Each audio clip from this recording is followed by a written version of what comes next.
Hi, everyone. My name is Rich Sepniewski, and I'm the CEO of Sagen. We're going to get started here.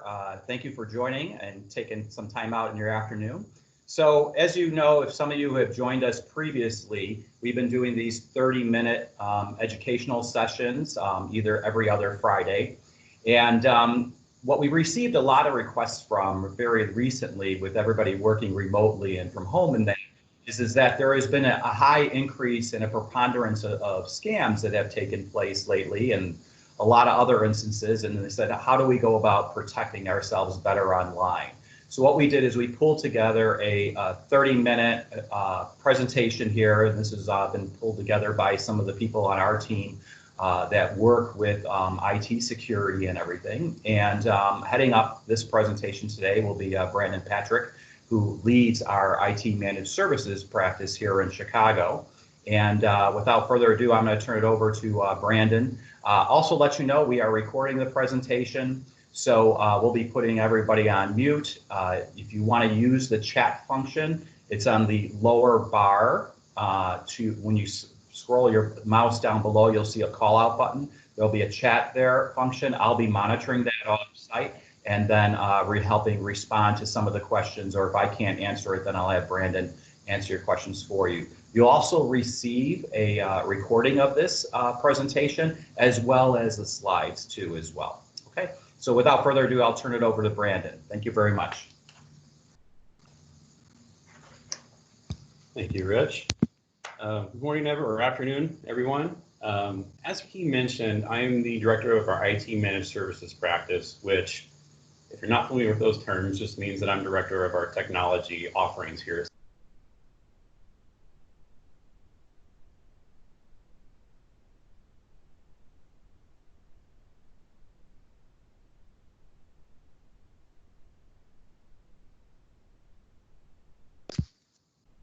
I think Rich just let me know that I'm on or was on mute, so my apologies. Sometimes even the technical people have technical difficulties. So anyway, take a step back. I oversee our IT managed services practice, but if you're not familiar with that term, that just simply means the technology offerings here at Sagen. And the intent behind these presentations is education.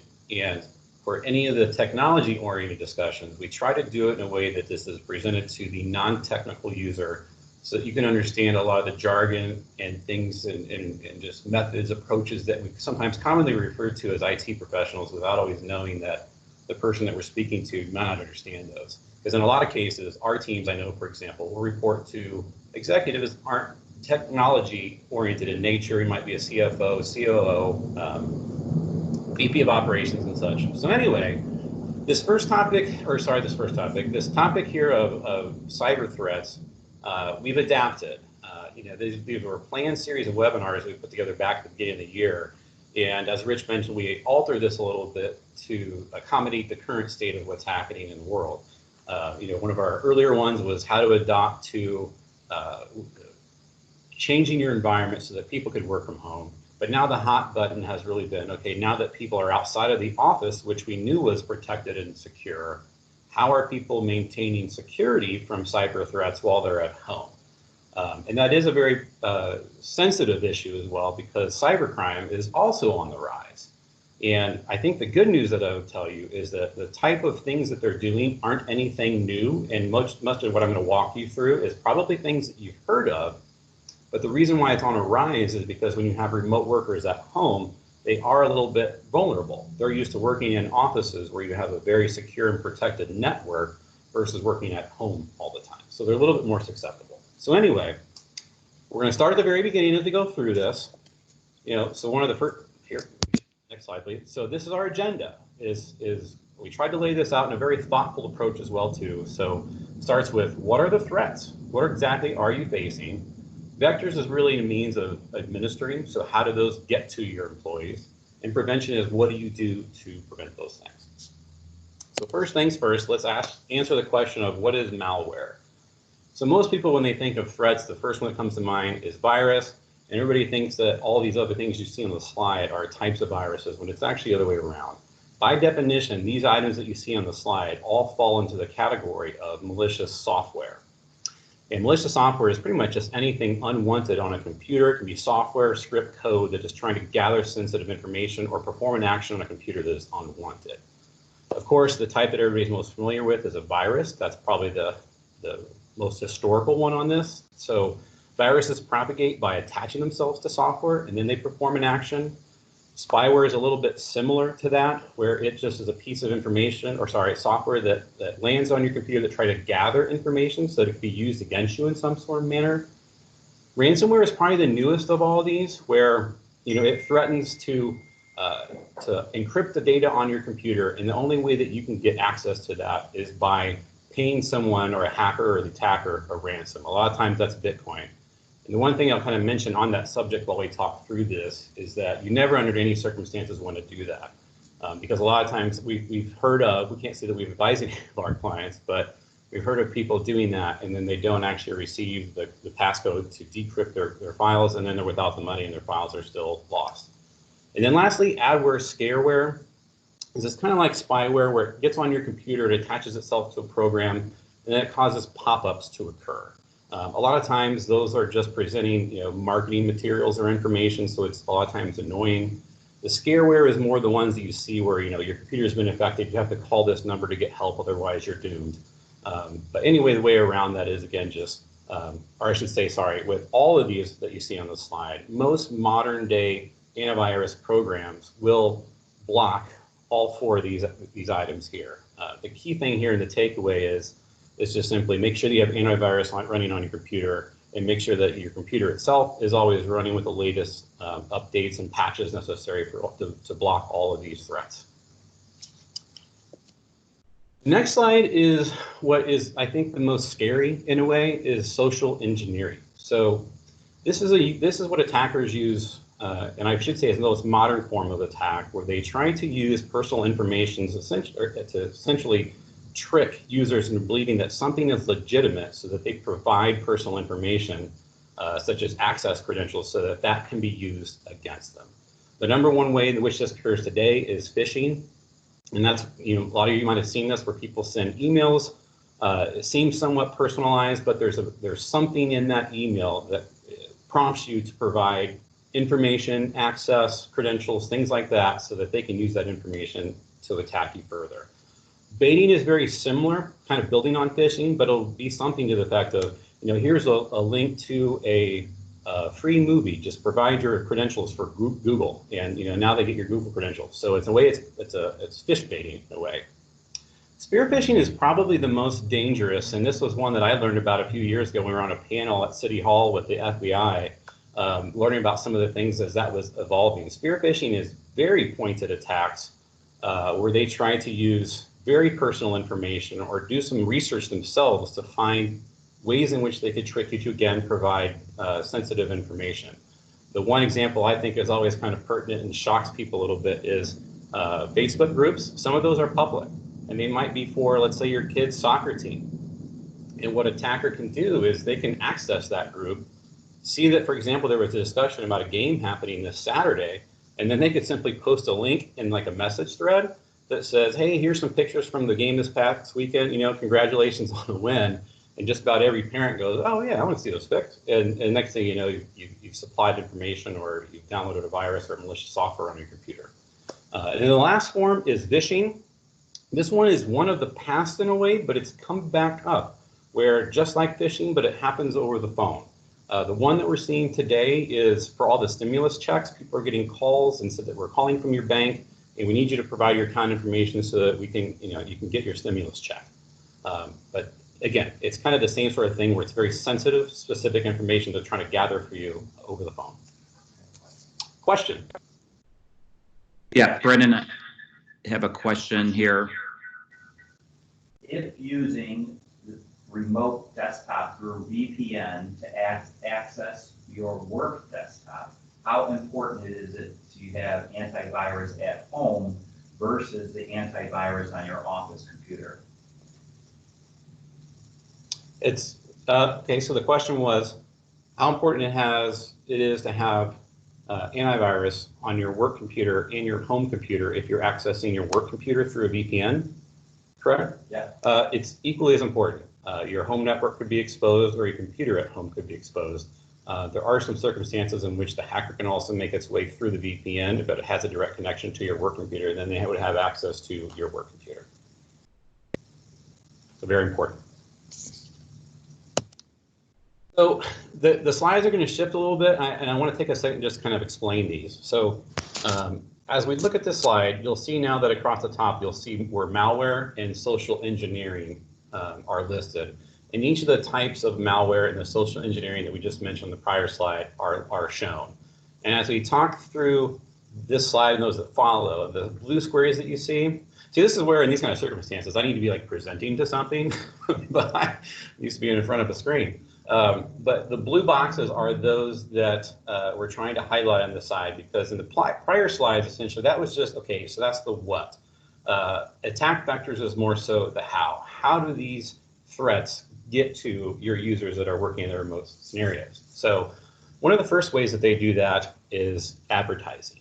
A lot of times, let's say 60 to 70% of advertisement that's out there is legitimate. You've all seen this. You've gone to Google, search for something, ads appear on the left and right. You've seen them in social media, and they're just kind of all over. And most of them are legitimate. What most people don't know is that attackers can also create their own ads just the same as a normal user. And within those ads, they can embed anything that's malicious. So some of the things that you'll see or need to be aware of are pop-ups, or, for example, search ads. When you go, and Google is one of the main ones, where if you go there and you search for something, the top 3 results that you'll normally see are ads. And you always need, the general rule of thumb that we always tell our clients is just never click on those ads unless it's something that you were legitimately working for. One of the big ones is always when people do a search for Adobe, because they need Adobe Reader on their computer, there's just tons of malicious ads out there for Adobe specifically, and some of them even aren't all that bad. One of the common ones is if you do click on one of those ads, you'll download Adobe and you'll get it legitimately, but there'll be other programs running on your computer, and you might start getting that adware that we mentioned before, where these pop-ups with advertisements for other programs that they want you to download. So it's not always completely malicious in that kind of way, but it is a means in which people get things on their computer that were unwanted.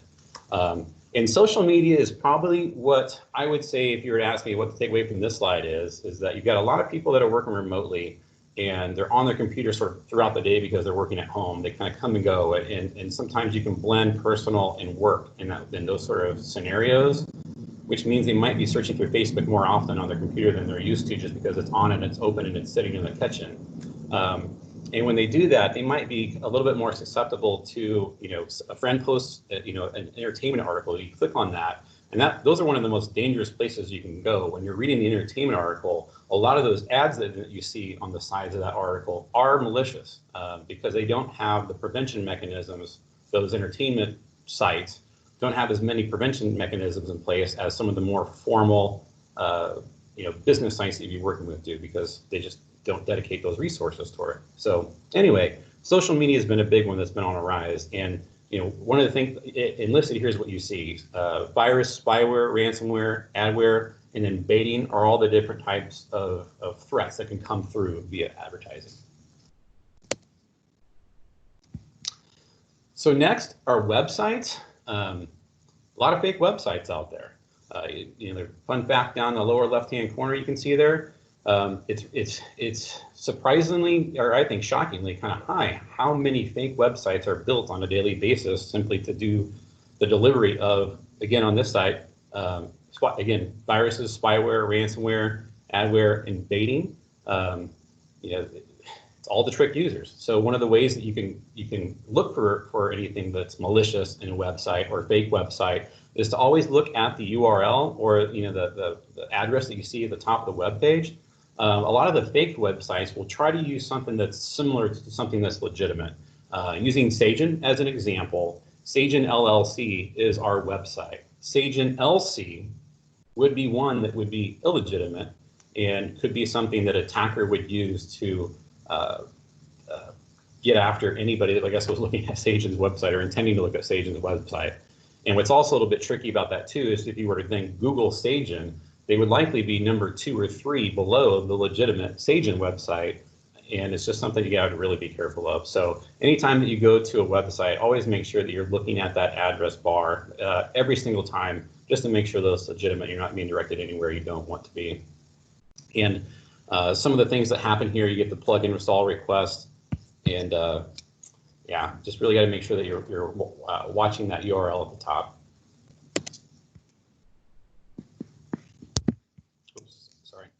So lastly, the third attack vector that we have here is just phone, text, and app.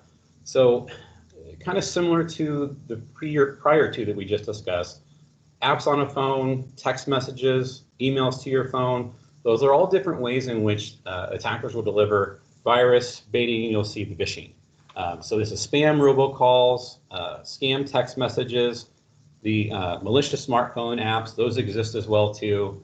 Sometimes when you learn or hear about via, let's say, an ad for an app that might sound of interest, you need something to scan PDF documents or scan documents, convert them to PDF. You see the ad, it makes sense. You click on it, you download it on your phone, but without looking at, let's say, the ratings for that app, sometimes it's really easy to be tricked into getting like a malicious app on your phone. And those are all the various ways in which the viruses, baiting, and phishing can kind of take place, where they start to take advantage of you on your phone.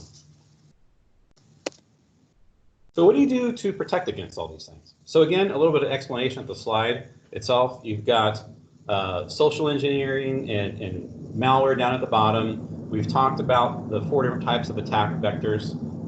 So what we've shown now, or what we're going to go through, are how do you protect against these things, with the goal of each of these is how do you stop those threats at the bottom from getting to your people via the attack vectors that are listed.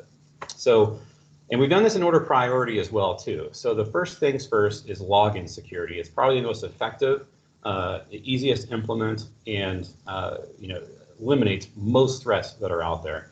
The fun fact up in the right-hand corner is Microsoft Cloud Services see 300 million fraudulent sign attempts daily. And just this first thing here, multi-factor authentication, can block up to 99% of those. So if you're unfamiliar with the term multi-factor authentication, what that really just means is more than one form of authenticating a user. So for example, when you log into a portal of a website of some kind, let's say it's Microsoft Office or G Suite, you provide your email and your password. Well, the second form would be they send you a text message that comes to your phone and has a individual code that you would use and then provide on the login, and you put that in there, and then that allows you access to your system. That second form, that text message, is that second form of the factor that it's referring to. So by doing that, you were able to, like this stat says, block out 99% of these. So if you are working in an organization or even for your own personal email, multi-factor authentication is the #1 way to block threats, and it's one of the most effective. Password management tools is something that I know we and all of our employees use. Those are tools that simply will help you generate passwords and then store them for the future references. So when you ever need to log into any site like Office 365 or G Suite, you can just copy and paste from there into the portal where you're logging in, and it provides you, a lengthy 30-character password of just a various mix of different characters, numbers, etc. And those are always helpful, just additional means of protection. Active Directory is what most organizations use that have some sort of a Windows environment, and that is just it's a software that manages your identity via your computer. So once you yourself log into your computer, that essentially allows you to log into all the other applications that you have access to. And Active Directory manages all those permissions in a way for you. So it makes it very secure within your organization. The last one is probably one of the easiest ones here too, access rules. Most companies aren't aware that they have these things. So if you're using Gmail or Microsoft 365 for email, contact your administrator. We have to do this all the time for client because a lot of obvious rules for managing access are not turned on by default. They're just off. And it literally, in most cases, just a checkbox. One of the examples that I always like to give is just this impossible travel rule. And what that really means is that your system, let's say it's 365, would detect that somebody, if let's say you were compromised and somebody in South Africa logs into your account, and then they also then access a server in Southeast Asia, and they log into it there, and they're trying to get at different places to get access to more data in your account. That impossible travel rule would say, oh, you just logged into South Africa, there's no way you could also be in Southeast Asia, and then it locks your account. There's also other ways in which you could just restrict travel or access to your accounts outside of the United States, for example.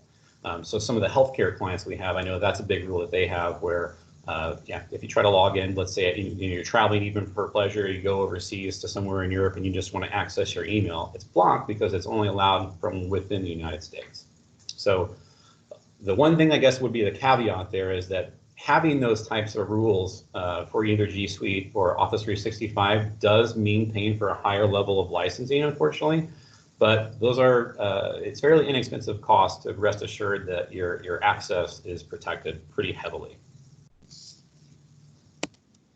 The next one is email security. And this slide looks a little bit different in that we have, like down at the bottom, the attack vector is yellow or an orangey color.